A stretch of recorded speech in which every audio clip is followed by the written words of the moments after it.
हमारे साथ जुड़ रहे हैं समाजवादी पार्टी से सोमपाल शास्त्री साहब और उनके सामने हैं बीजेपी से सुधांशु त्रिवेदी जी। सोमपाल जी, जब पता था सरकार को महापंचायत हो रही है, राज्यपाल ने भी ये कहा कि ये इंतजाम क्यों नहीं किए गए, ये तो कोताही है ना सरकार की तरफ से।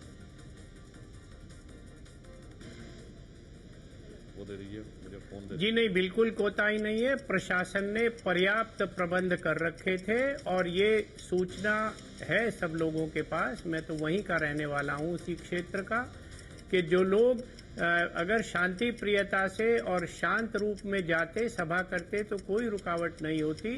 जब हाथ में डंडे, भाले, लाठी, जेली और फरसे लेकर लोग जा रहे थे और खतरनाक तरीके से उन हथियारों को लहराकर और खतरनाक बातें कर रहे थे जो शांति भंग करने की थी, उस समय पुलिस ने उन्हें विधिवत रोका है। सब स्थानों के ऊपर, मुजफ्फरनगर के पास भी रोका है, दूसरे स्थानों पर भी रोका है। और लोकतंत्र में सभा करने पर जब तक कोई ऐसी बात नहीं हो, रोक दी जाती तो उस समय होता कि प्रोवोकेशन आया कि सभा क्यों नहीं करने दी। पर सभा करने का अगर जैसे शांतिप्रिय रूप से सभा करते तो कोई किसी को ऐतराज नहीं होता। जहां तक इन लीडरों के खिलाफ कार्रवाई करने की बात है तो वो सारी सभा के जो भड़काऊ भाषण है उनकी रिकॉर्डिंग है, उसके आधार पर जो साक्षी प्राप्त हुई है उसके आधार पर इनके खिलाफ कार्रवाई की गई है। और कानून को हाथ में लेने की इजाजत किसी को दी नहीं जा सकती, चाहे कोई विधायक हो या कोई एमपी हो। ये लीडर हैं बीजेपी के, भंग करने की आज्ञा किसी को नहीं दी जाती। लीडर हैं ये बीजेपी के सुधांशु जी। सोमपाल जी कह रहे हैं उनके भड़काऊ भाषण थे इसलिए उन पर कार्रवाई हुई। तो यहाँ तो ये जो जी, सुधांशु जी जवाब ले लेते हैं। सुधांशु जी जी, देखिए, हर पार्टी का अपना एक नैसर्गिक चरित्र होता है। तो जब वो सत्ता में आती है तो वो चरित्र स्वयं उभर के सामने आ जाता है। जैसे कांग्रेस सत्ता में आती है तो महंगाई और भ्रष्टाचार, जब समाजवादी पार्टी सत्ता में आती है तो बाहुबल और सांप्रदायिकता स्वतः दिखने लगती है। यह आज की बात थोड़ी है, मुजफ्फरनगर की घटना तो पराकाष्ठा है। 2012 मार्च से जब से ये आए हैं, स्वयं मुख्यमंत्री अखिलेश यादव सदन के पटल पर बोल चुके हैं कि 27 दंगे हुए हैं। मैं इनसे पूछना चाहूंगा कि आज तक कितनों में इन्होंने कार्रवाई की रिपोर्ट प्रस्तुत की है। दूसरी बात, ये कहा जाता है छोटी मोटी घटनाएं आगे बढ़कर ऐसा हो जाता है। मुजफ्फरनगर में हो रहा है, वही बहराइच में, फैजाबाद में, बरेली में, मथुरा में, सब जगह हो रहा है। आखिर समाजवादी पार्टी के सत्ता में आने के बाद ही ऐसा क्यों होता है? मैं ये भी याद दिलाना चाहता हूं कि अभी पिछले ही साल कानपुर, लखनऊ और इलाहाबाद में वो जो थाईलैंड में मारे गए लोग थे उनकी फोटोएं दिखाकर बर्मा के रोहिंग्या मुसलमानों के नाम पर दंगे भड़काए गए। आज तक क्या उत्तर प्रदेश सरकार ने कोई कार्रवाई की है?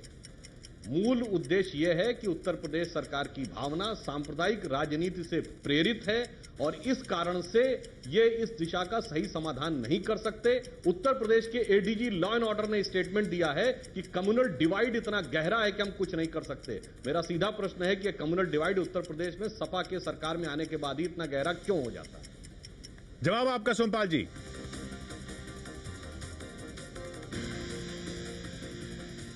जी देखिए, मैं तो वहाँ इलाके में हफ्ते में 4 या 5 दिन जाता रहता हूँ। पिछले 5.5 महीने से लगातार ये सूचनाएं प्राप्त हो रही थी कि भारतीय जनता पार्टी सांप्रदायिक रूप से लोगों की भावना भड़काने का काम कर रही है। और ये जो एक घटना हुई थी कवाल गांव में, इस तरह की छेड़खानी की, अगर आप वहाँ के थानों की, पुलिस स्टेशंस की रिपोर्ट लें तो अनेकों ऐसी घटनाएं हुई हैं। इसको जानबूझकर सांप्रदायिक स्वरूप दिया गया और एक सीडी, नकली सीडी जो कई वर्ष पुरानी, जो यहाँ की थी नहीं, वहाँ के विधायक और दूसरे लोगों ने उसको फैलाकर सांप्रदायिक भावनाएं भड़काने का काम किया है। और आरोप ये किया जा रहा है कि समाजवादी पार्टी के शासन में ये हो रहे हैं। इसके पीछे इन सबका अपना निहित राजनीतिक स्वार्थ है। इसकी आपका राजनीतिक स्वार्थ है, सोमपाल जी का आरोप आपका राजनीतिक स्वार्थ है। आप कह रहे हैं जब से समाजवादी पार्टी का शासन आया है, जबकि उस तरफ से बातें आ रही है कि जब से अमित शाह यहाँ पर आए हैं तब से ये हो रहा है। देखिए, जब मैंने ये बात कही कि समाजवादी पार्टी की नीति में सांप्रदायिकता की राजनीति है तो मैंने पूरे तथ्य के आधार पर कहा है। मैं यह पूछना चाहूंगा, क्या यह सच नहीं है कि जब सिमी पर प्रतिबंध लगने का मामला आया था, student for Islamic movement in India, अभी जो सोमपाल जी जो बात कर रहे हैं, आपके विधायक पर इल्जाम लगा है, आपके विधायक, वो सोमपाल जी जो इल्जाम लगा रहे हैं उनका तो जवाब दीजिए। अब ये पुराने मैं उस बिंदु पे आ रहा हूं ना, आरोप लगाने की बात है तो मैंने तो आपसे पहले ही कहा कि अगर हमारी सरकार जो एक ऋतु खास, मैं आप सुधांशु जी, अभी जो आरोप लगाया आपके विधायकों पर यहाँ मुजफ्फरनगर पे, उसका जवाब दीजिए।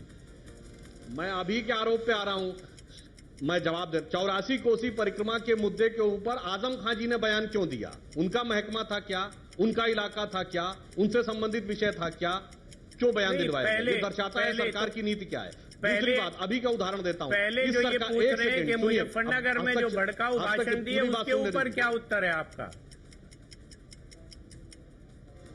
भाई भड़काऊ भाषण दिए तो आप तथ्य लाइए और कार्रवाई करिए, हम आपको कब रोक रहे हैं? और मैं उससे बात बता रहा हूं, क्या आपकी सरकार ने आतंकवाद के आरोपियों पर से केस विड्रॉ करने का प्रयास नहीं किया? कर तो रहे, फिर अदालतों में बम रखे गए थे मचाई जा रही है कि विधायकों के खिलाफ, और कोर्ट के हस्तक्षेप के बाद वो विड्रॉ की गई है। क्या ये सच नहीं है कि आपकी पिछली सरकार के समय में? सुधांशु जी, सोमपाल जी कह रहे हैं, सुधांशु जी एक मिनट सुधांशु जी, आपने कहा कि तथ्य लाइए, कार्रवाई कीजिए, तो वो कह रहे हैं कि पुलिस कर रही है कार्रवाई, तो फिर चिल्पों क्यों मचा रखी है आपने? तो मैं तो कह रहा हूं पिछले 1.5 साल में इतने दंगे हुए, एक में कार्रवाई हुई हो तो बताइए। कानून उसको हाथ में लेने की इजाजत नहीं दी जा सकती। अब बात मुजफ्फरनगर की हो रही है, 1.5 साल और पुराना वो तो कानून दिख रहा था, दुर्गा शक्ति नागपाल के केस में कानून एक था। वो सब बहुत लंबी बातें, उसमें मत जाइए। अब आज बात मुजफ्फरनगर के देखिए कानून कितना अच्छा काम कर रहा है दुर्गा शक्ति नागपाल के केस में, और मुजफ्फरनगर के केस में अंतर दिखाई पड़ रहा है। दंगे करने की हो रही है।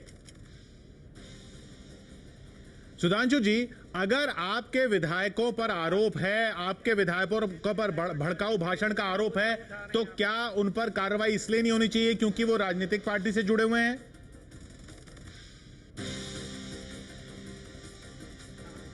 देखिए, मैं ये कह रहा हूं कि यदि आरोप है, प्रशासन का, सरकार का जो एक तरफा रवैया रहा है उसकी भी जांच हो। यदि किसी ने भड़काया है तो उसकी भी जांच हो। हमने कब मना किया है?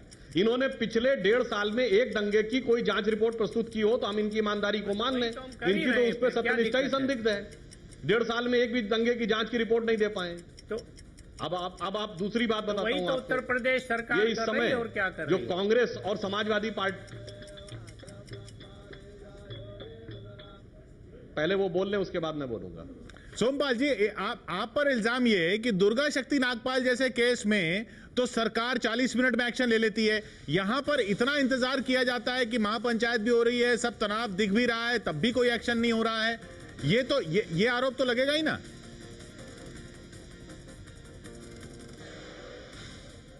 देखिए, आप इन सब बातों को अगर पुरानी को उठाएंगे तो 1984 में श्रीमती इंदिरा गांधी के हत्या के बाद दिल्ली में जो नंगा नाच हुआ था और जो बाबरी मस्जिद गिरने के समय उत्तर प्रदेश में हुआ था, वो सारे बिंदु भी इसमें आ जाएंगे। इसलिए आप केवल फोकस करिए जो उत्तर प्रदेश का, मुजफ्फरनगर और पश्चिम उत्तर प्रदेश के मौजूदा शासन पर ही फोकस कर रहे हैं सोमपाल जी। इसलिए उठाएंगे तो फिर 2 घंटे की डिबेट करिए। सारा इतिहास नहीं, ये सिर्फ सवाल ये। उत्तर प्रदेश का जो वर्तमान शासन है उसने प्रभावी कार्रवाई, सुनिए, हम देखिए, हम ये कह रहे हैं कि जो कवाल में पहले घटना हुई थी वो एक आम आपराधिक घटना थी, उसको जो कम्युनल स्वरूप दिया उसका उत्तरदायी कौन है, और उसको पुलिस प्रशासन ढंग से एक अपराध की घटना मानकर उसका निदान कर रहा था जो कानून में व्यवस्था। जवाब ले लेते हैं सुधांशु जी। जानबूझकर इन्होंने वो जो सीडी नकली फैलाई है, जानबूझकर इसको सांप्रदायिक स्वरूप दिया है आपकी पार्टी के नेताओं ने, ये आरोप है सोमपाल जी का। देखिए, इस पर वो जो बहस करना हो करते रहे, मैं तो सिर्फ तथ्य बता रहा हूं। 1 महीने से मुजफ्फरनगर सुलग रहा था, उसके बाद भी आज सेना लाने की जरूरत पड़ गई। और मैं फिर कहता हूं, उत्तर प्रदेश के 25 साल के इतिहास में 3 बार सेना बुलाई गई है। 1990 में, 1990 दिसंबर के बाद, 1994 में सितंबर में, और अब संयोग है कि तीनों ही बार समाजवादी पार्टी का शासन था। इन्हीं के शासनकाल में यह स्थिति उत्पन्न होती है कि 1 महीना पहले से हो रहा और उसके बाद सेना बुलानी पड़ती है। वक्त आपका भी खत्म होता हुआ। सुधांशु जी बहुत बहुत शुक्रिया, सोमपाल जी आपका भी बहुत बहुत शुक्रिया।